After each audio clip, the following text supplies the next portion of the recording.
Hello, you wonderful people, and welcome to another episode of Super Fantify. This being a show where we talk about TV shows of the supernatural, fantasy, and or science fictional genre. For today's episode, I'm going to talk about Apocalypse Bringer, Mynoghra, Season 1, Episode 3. A lot of really interesting things went down in this episode, so let's break it down.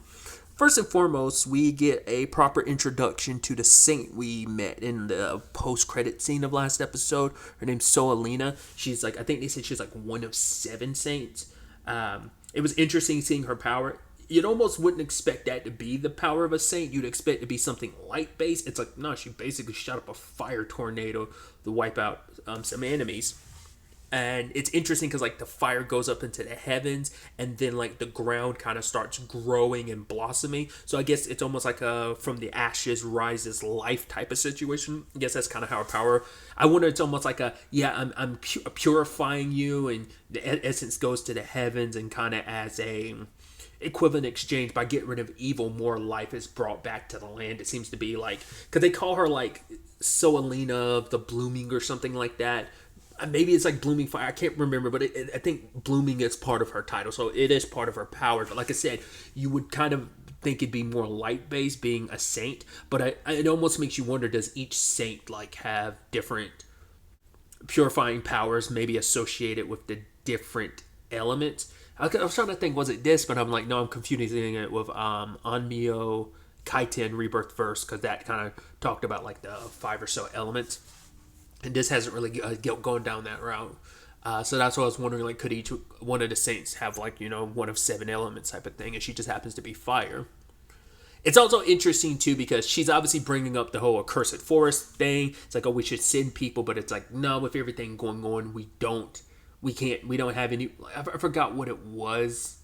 The guy gave a reason why they can't send any like don't really have any guards they could send, and she kind of gives him a look, and he's like, "Oh, fine, I'll put together like a small group," but he doesn't want to. He has no choice but to bend the knee to her because she's a saint, and like gives her, I guess, a lot of authority. Because last episode, I wasn't sure if she's some leader or not, but she's in that regards, because she's a saint, she's so high ranking and important. But he makes a comment like once or twice about her being, I think he specifically didn't call her like a backwater village is where she's from, like this backwater girl or something like that. So it makes me wonder, are the other saints in the same regard of like, could they be from those situations, but you kind of have no recourse but to like do what they want, even though they come from a lower standing, because they are saints, have been appointed saints. Who knows? You'd assume it'd be like some divine intervention thing of, oh, you were chosen to become a saint or whatever.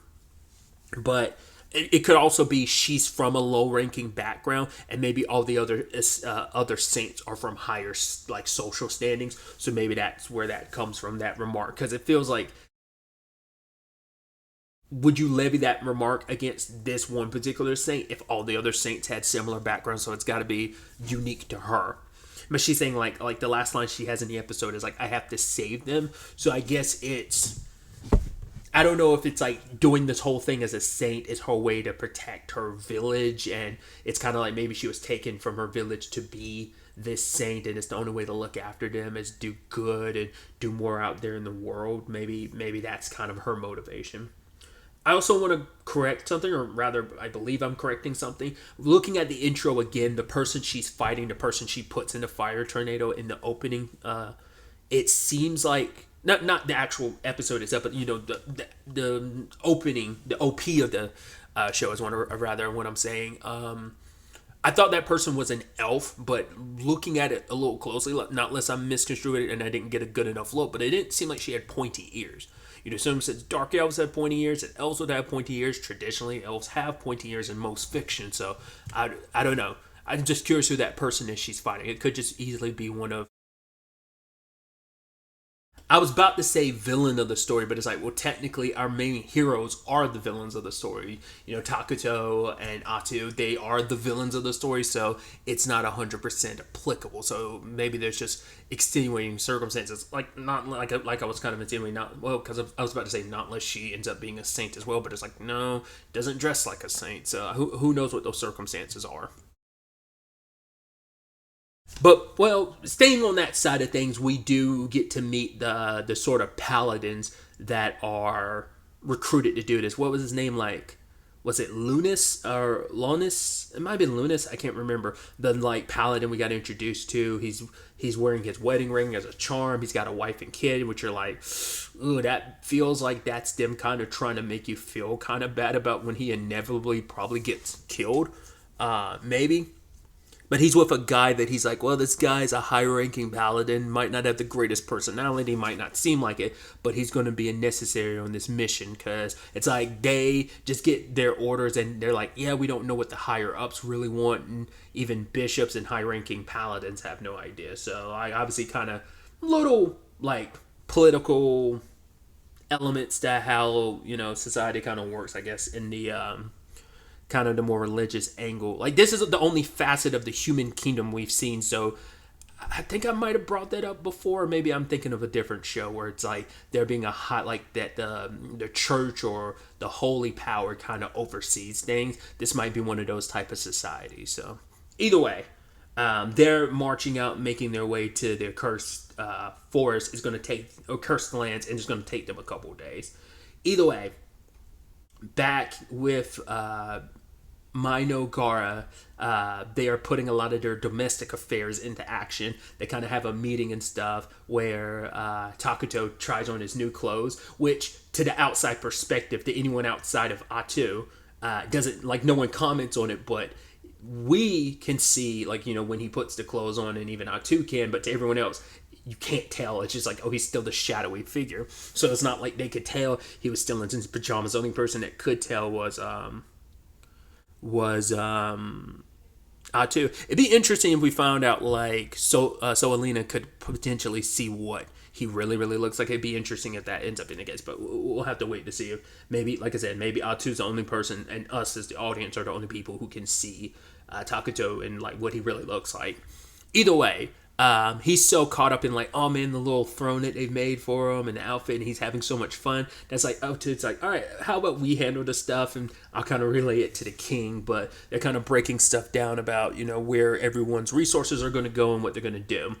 Motar is going to basically bring up other magic users to, magic tech is what the route of research they're going to do, because it's like that way they can learn and magic on a much larger scale. Magic on its own could probably attack like a dozen people. This is something you could attack on a much wider spread area. You can even like disrupt the terrain, for strategic purposes. So that's what they're going to handle. I think I'm butchering the name. Emil, maybe that's how you pronounce it. I can't remember now. Even when they say it in an episode, I never quite catch it. She is in charge of the flesh trees, and it's like it grows human. I'm like, wait, why are you so okay with it? At first I was like, is that a mistranslation or something? Like, what? That's so weird. And it's like, yeah, not everyone's cup of tea, but it's kind of like I guess it's a nice resource, and it's just kind of like weird and gross. And I was trying to remember what I was reading recently that had mandrakes in it. It's a webtoon manhwa that's basically an isekai called, I think it has different titles. Once again, it's always that interesting. I guess it just comes down to translation, but on webtoon, it's like, I killed the main player. Either way, like, it involves mandrakes, and they're like these plants that are special properties, but they're mandrakes, so they scream and they look so weird. And it kind of gave me that same energy, especially because you're seeing like bigger versions of them because they're growing pretty rapidly in the episode. So we've got that. And obviously you have Kyu being like, oh, I'm ready to kind of handle the more battle-heady side of things and bolster our defenses. But as we know, Takuto and Atu are not about like waging war on anyone. So it's like, right, we're going to bolster our defenses and keep things as they are for now, but we're going to bring a hero into the fold, because Motar said him and Gia, because they are the head of the Dark Elves group, because of that, there's bounties on their head, so eventually pursuers might come after them. So it's like, hey, we'll summon a hero, and it's basically like a main stage hero, a warrior essentially that Takuto can summon. It's just like there are special conditions for summoning them. I can only assume what seems to be like that grasshopper creature we see. Like, you see it a little bit in the outro, but you mainly see it in the intro. Seems to be like a lady grasshopper, maybe giant bug woman. She seems to probably be one of the future heroes he ends up summoning. Not unless that's something unrelated, but I can only assume she's one of the heroes he summons potentially. So, but eventually we get to, check out the place and get to see like the houses that are being built, the research facilities that are being built, even a little place that was built for, it doubles as where Takuto, and I'm assuming Atu, are going to be staying, but also like official business can be handled there as well. And Takuto's talking about like how amazing it is and how glad he is to have brought the Dark Elves in as his citizens. And Emma, she just like breaks down crying, and it's just because she was so like happy to be of service and so happy that he was so proud of him. Because he talks about it, it's like basically he gets more and more mana the more happier his people are. So it's like it's symbiotic relationship. You help make me stronger. I'm also taking care of you and shielding you from the world that would hurt and persecute you. So it's a win-win all around. I forgot what the ability is called, but it's called Curse something. That basically there's like a cursed effect that spreads across the territory. It spreads more and more as time goes on, but essentially it warps the place so that everyone that's of the dark alignment gets to like bask in the like benefits. So like it pollutes the water and warps the environment, but even the air they breathe relaxes them and kind of fuels them and energizes them. But anyone from both the neutral and good alignment, basically it's like area of effect buffs and debuffs. And so anyone of the neutral or good alignment will immediately catch a lot of debuffs entering this territory. So it is a nice lane of defense. But also they have Atu, who is revealed to be a hero, who just naturally gets stronger as time progresses. And I love that both him and Atu are breaking the fourth wall, talking about like, oh my god, how like broken and game cheaty it is, and how they're getting giddy about it. Because it's like, yeah, when you're able to kind of like break a game like that with certain abilities, because you're like, oh my god, that ability is so broken, and it's such a passive thing of just as time goes by, she's just naturally going to get stronger. So I love that. I also love the little adorable thing where he was like, hey, Atu, later on you're gonna have to clean up those trees because you didn't have to break them just to show off your powers. And she's like, oh, I thought you were about to compliment me on something else. Sure, okay. It's like, once again, like I just love their dynamic.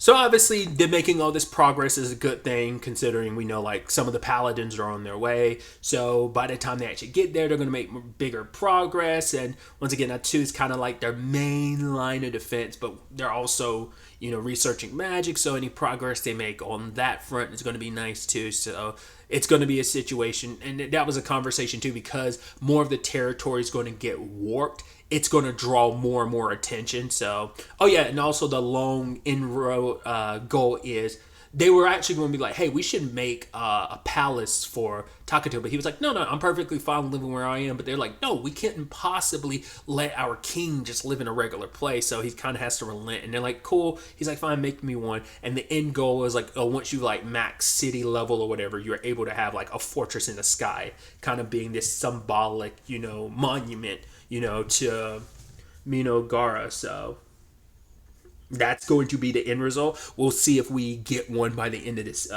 anime season or not.